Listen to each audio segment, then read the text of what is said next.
Hi guys, Dave here. Got my buddy Ghost. What is it today? Like October 16th or 17th? Something like that. Ghost just turned 1 year old on October 14th. So, not quite an adult yet, but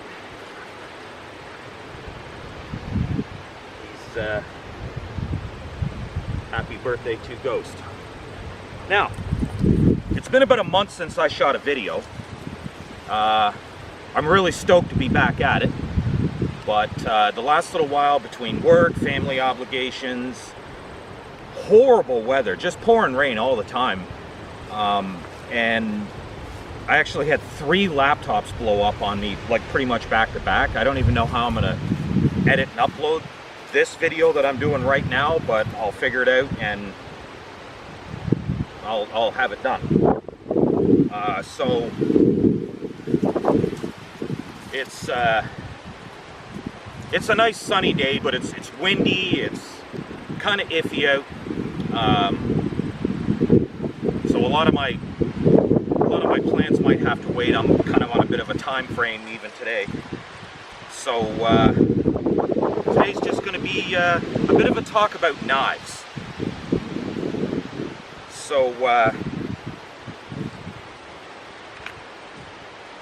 any of you who watch my videos, you know that I have the Buck Selkirk.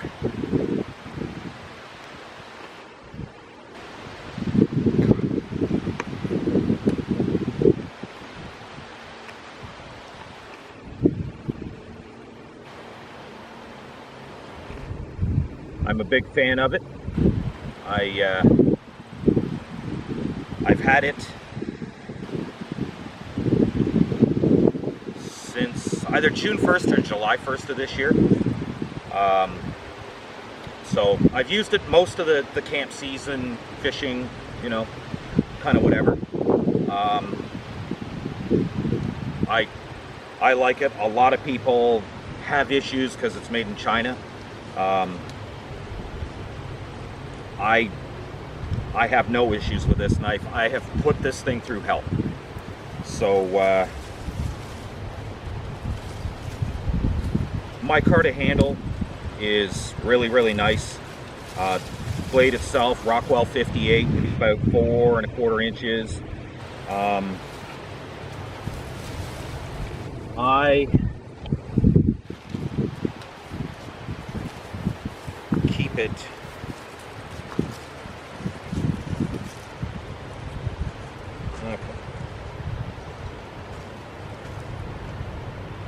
keep it sharp with a Lansky draw sharpener. I know a lot of people don't like these, but in the field works fairly quickly. So just, you know, a draw sharpener, it's nothing super special. And then I have my Made in USA Buck Diamond Home.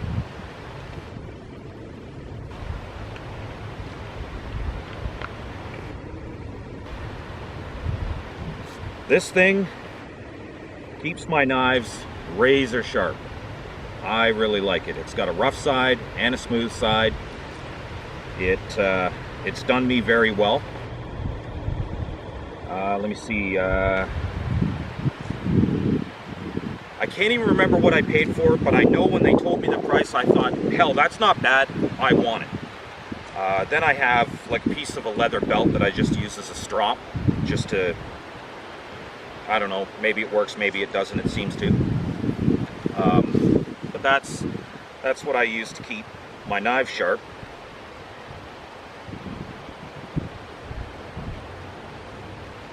For knives,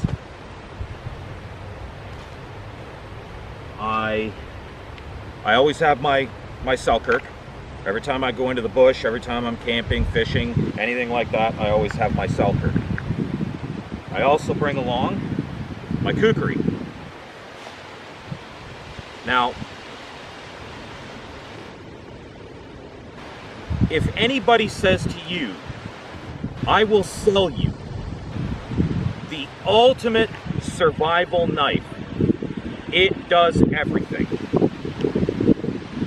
Laugh in his face, walk away. Okay? There's no such thing as an ultimate, in my opinion, there's no such thing as an ultimate survival knife that does everything. That being said, that's pretty close. Okay, that is high carbon steel, so this thing is razor sharp. Like, you could shave with this thing. The sharpness starts about here, so you probably wouldn't want to, but in a pinch you could just grab it there and do a little quick fine stuff, as long as you're not chopping too much. The last thing you want is your hand sliding up on that blade, because you'll close to take your fingers off. But you know, I mean, it could be done, especially if you had work gloves on, I suppose. This thing chops, it splits, I really like my kukri. I wasn't a machete guy up until earlier this year. I actually did a video about that when I kind of changed my mind about it. And no such thing as an ultimate survival knife. But if you only have one thing, one cutting tool, you know, you can only buy one at that particular time, a kukri, definitely the way to go. I really like it. Also,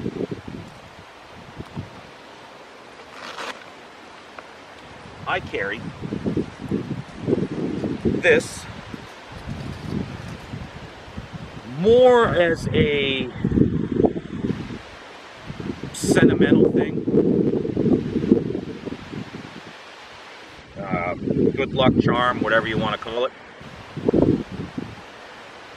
This knife was made in Finland in the early 1940s by Martini. This knife is, once again, razor sharp.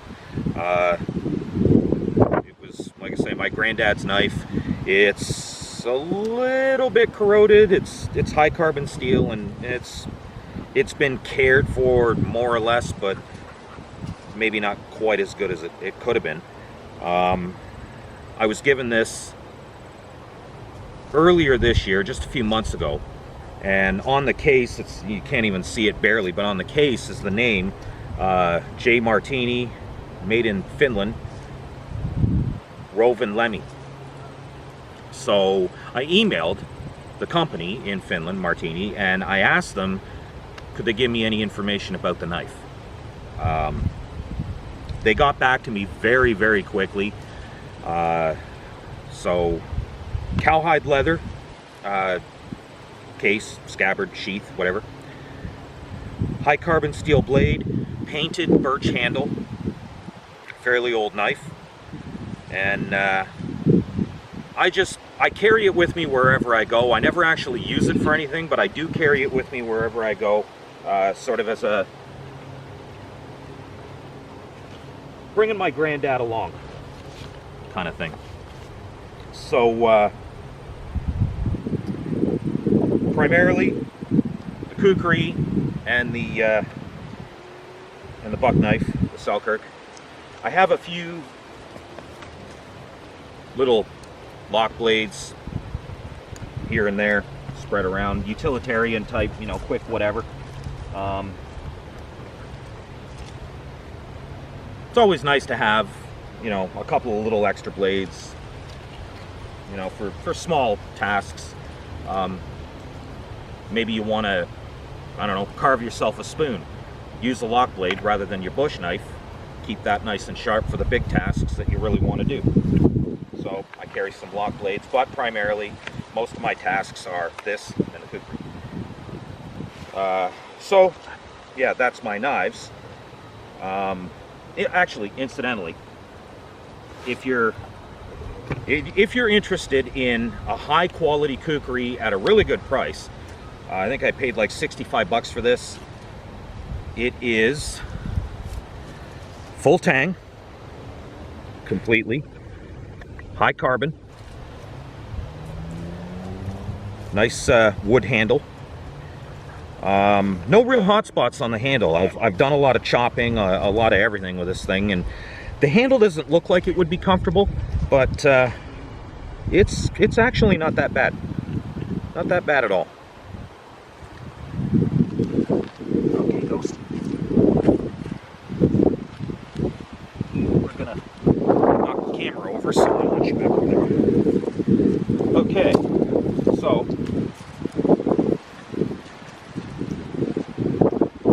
had to get a business card because my memory isn't really super great. Never was, never will be. So the buck knife diamond hone and the kukri, as well as actually a lot of other stuff that I have, I bought in London, Ontario at a place called Relics. It's at 840 Dullany Drive. And their website is www.relics.com.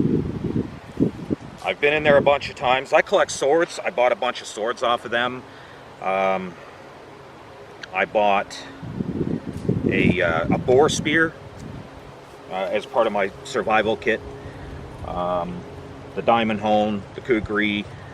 None of it was really overpriced or all that bad at all.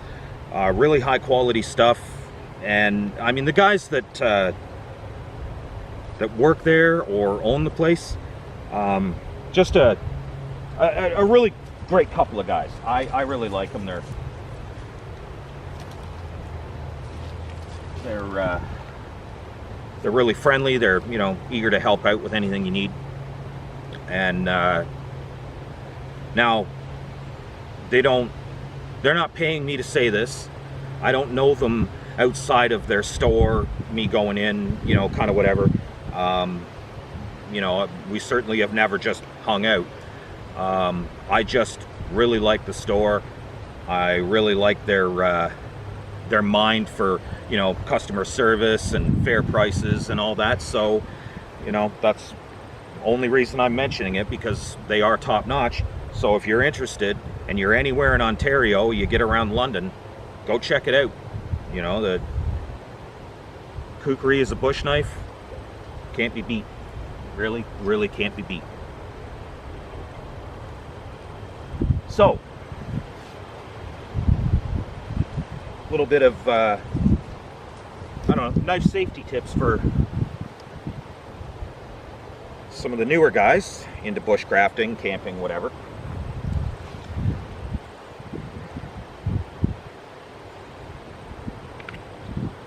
Whenever you're working with a knife,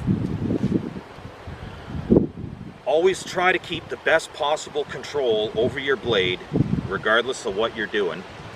And the sharp side, always point it away from you. Don't start carving this way, always away from you. And, you know, I mean, you don't want to start hacking away at something, you know, too crazily. You want to, you know, keep control when you're carving something in. You want to have your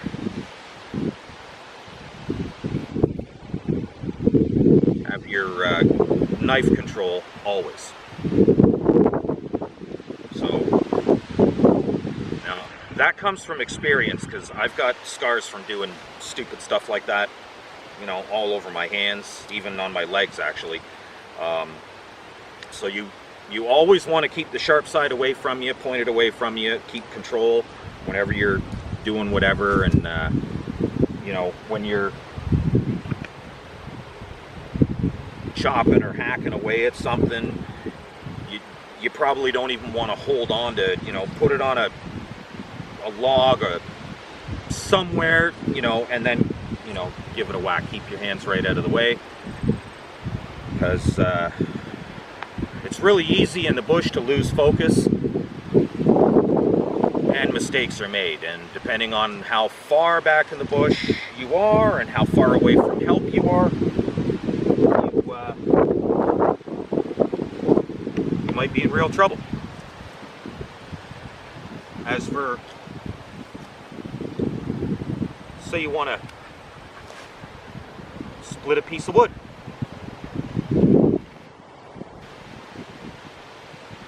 I've seen a lot of people do that and then pound it. I've seen a lot of people slip, miss, cut themselves. Fairly serious. One guy had to get surgery to have the ligament for his thumb put back into place because he cut that deep. So what you would want to do, now this is for a simulation, you probably wouldn't want to cut something like that, but what you would want to do is get yourself a batoning stick, obviously bigger than that, and split it that way. You don't want to risk your hands. Your hands are some of the more important tools that you're going to have in the bush.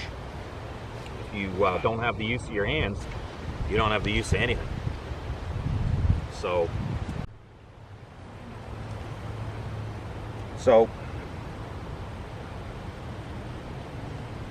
a few thoughts, opinions, I suppose. Okay, number one, talking about survival knives, bush knives, whatever.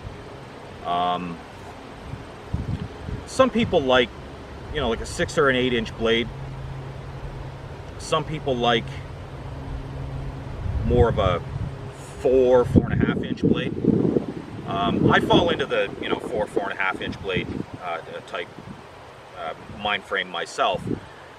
Doesn't mean I'm right. It's more of a personal preference. But for all intents and purposes,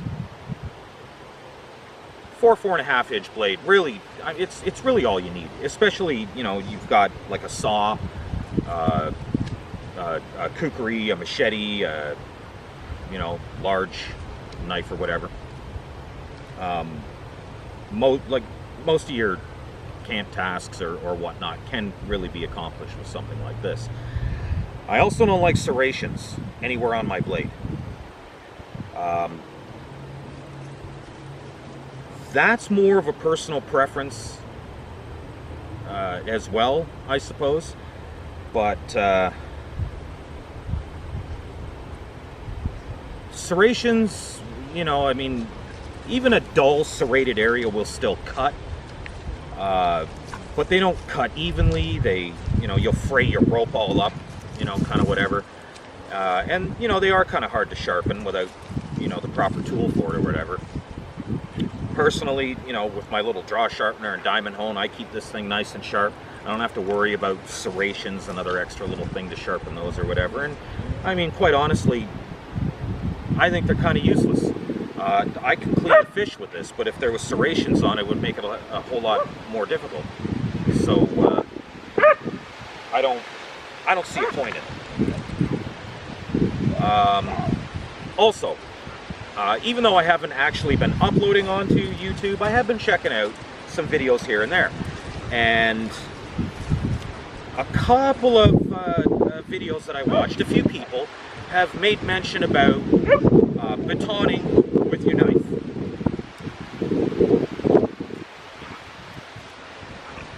Most of my batoning I do with this.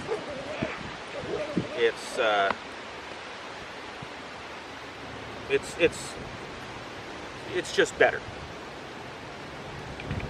There's absolutely nothing wrong with batoning with this. I have batoned with this a number of times. When I got it, I did an out-of-the-box review just to prove that it could do it. Now, I don't normally do out-of-the-box reviews for anything. Nothing.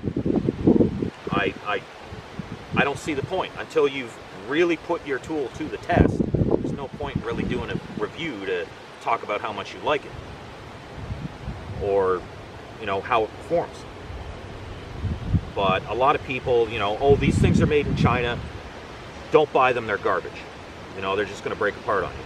Well, I've batoned through beech with this thing. Beech is a pretty hard wood, no problem. So, obviously, bigger log, bigger stick. You know, this is just for video purposes. Yeah. It's a bush knife. It should perform bush tasks. Okay, when the automobile first came out, like the early 1920s, it wasn't as fast as a good horse. You know, most horses were actually faster than the first automobiles. When computers first came out, back when I was a kid, Bill Gates publicly said, oh, 64K should be enough for anybody. Try getting away with that now. Not going to happen. So, quite simply, as things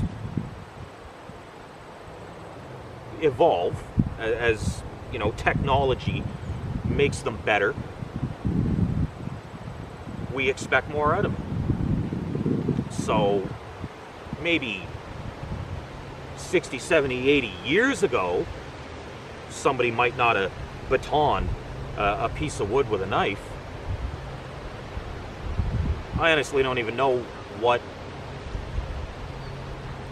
I don't know how the hardening process has been refined over time, or even if it has.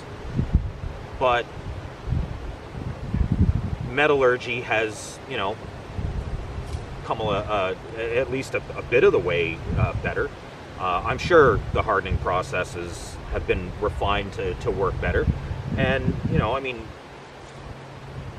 nowadays, I mean, are you going to go out and buy, you know, like an Alienware or a Toshiba, you know, top of the line computer, laptop, whatever, that'll actually do what you need it to do nowadays? Or are you going to use, you know, like a Commodore 64 or Commodore VIC-20? Basically, it was an overglorified calculator. You know, you're not getting on the internet with that. So if we expect more out of our vehicles, out of our computers, out of our phones, back when I was a kid, the phone was this, you know, great big brick thing that hung on the kitchen wall, and now I can watch myself do this stuff on my phone. So, you know, I mean, the technology for that has increased. I don't see why we shouldn't expect our knives to perform tasks like batoning or, you know, whatever.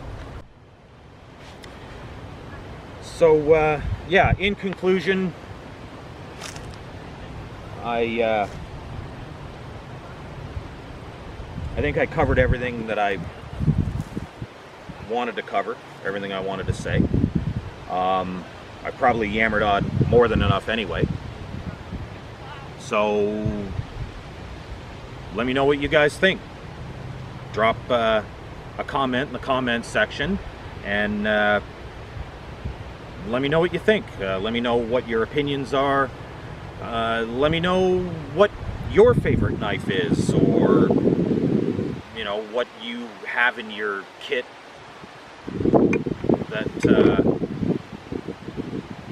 that you utilize. Or just say hi. I always appreciate the comments. So, Ghost is tangled up in a tree. He can't come over here to say goodbye to you guys. But I hope you guys liked the video. I hope maybe I helped some people learn something. Drop us a like, a share, a comment, subscribe. All of that's always appreciated. And thanks for watching. Have a good one.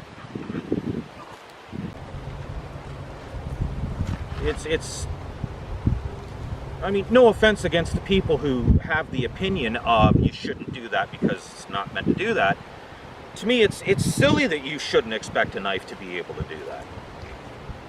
You want your knife to be as high a quality as you can possibly get. And if it can't baton through a couple of pieces of wood, then it's a garbage knife, and I don't want to trust it in the bush for anything. You know, I mean, if I'm field dressing a deer or a moose and happen to, you know, hit a bone the wrong way or whatever, I don't want it to break. And if it can't baton through, you know, a little piece of wood, I don't want to have to try to clean a moose with a mostly broken knife. So that's my opinion of the whole thing.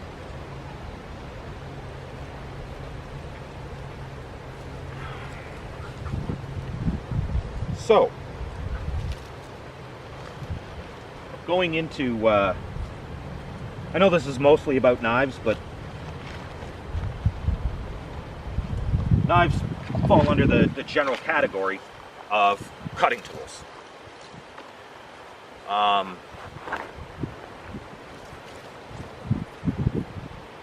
Axes and hatchets, for most of the year, you probably don't really need it. I mean, you know, good to have, but most of the year you can get away without it. In Canada, at the very least, in the wintertime, you're going to want a good axe, maybe even a hatchet, and some sort of a saw. This is obviously my Silky Gomboy.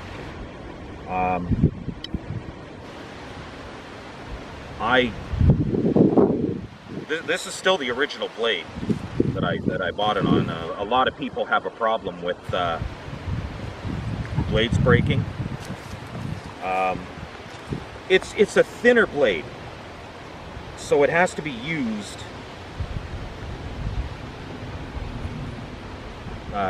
it basically cuts on the backstroke, not so much the forward stroke.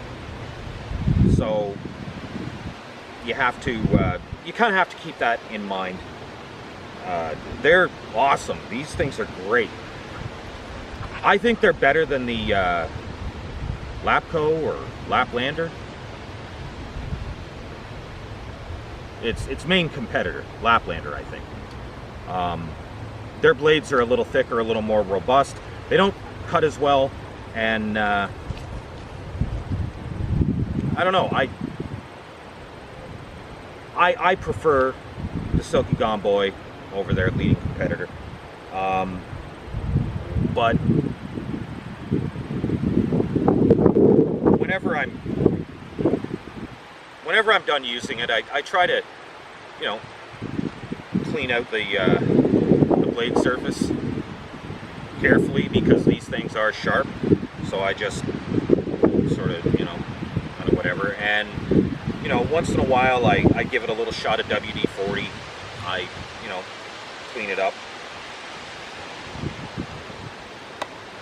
You know, after every camp trip or, you know, whatever.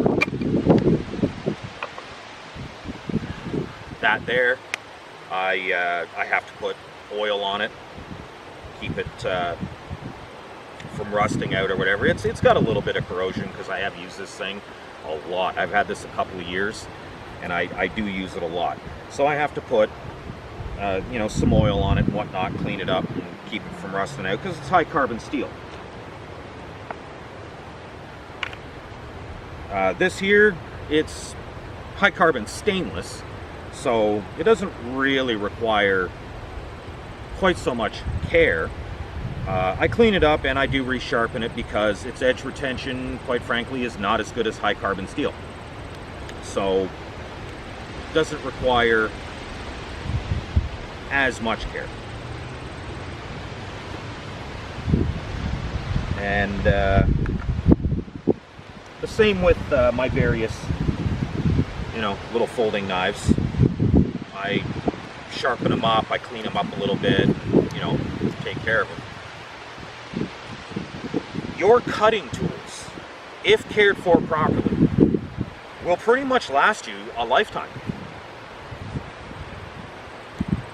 You know, maybe that saw blade will be replaced, you from time to time, or maybe I'll slip up and break the blade or whatever, but I will get maximum use out of that blade because I take care of it. Same, with anything else. So when you're hunting, fishing, camping, when you're in a survival situation, anytime you are out in a setting like what I'm in, you would want to have some kind of thing to sharpen it, some kind of thing to clean it maybe, some kind of thing to take care of its needs. For the kukri, somewhere down in there, I got a little bottle of oil just to keep it oiled. You don't want to go into the bush and leave that kind of stuff at home. You want to bring that stuff with you in maybe a condensed version so that you can take care of your cutting tools while you're in the bush. You can sharpen your cutting tools while you're in the bush. You don't want to not bring it and say, oh, well, I'll just do it when I get home. What if you're, nope, ghost, get away from the camera. Go. No, get away from the camera. I have to keep him tied up or he'll run off. He's Alaskan Husky and he's real high energy, and I just don't want him knocking the camera over. But yeah, so the whole point of the thing is, in your camp pack, keep some necessary things to keep your cutting tools sharp, rust-free, clean, taken care of. Never, never, never leave that stuff at home thinking, I'll use it while I'm out and then I'll take care of that when I get home. Quite frankly, a lot of the time, you're going to get home, you're going to maybe bring some stuff in, you're going to be tired, you might get to it, you might not. And, I made that mistake. Shortly after I got this, I made that mistake. I didn't bring oil for this. I figured, I'm only going to be out 5 days. It's a 5-hour drive to where I was camping. I'm only going to be out 5 days. I'm not worried about it. Well, it rained 2 of those 5 days, and it started to get a little rusty. And then I got home after driving for 5 hours. I didn't want to do all that. And it rusted a little, it got a little corroded, and well,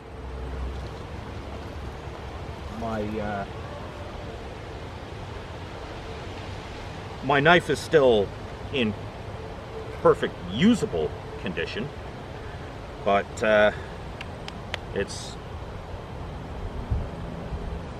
not so clean. It's not so new looking anymore, because quite frankly I didn't take care of it while I was out in the field.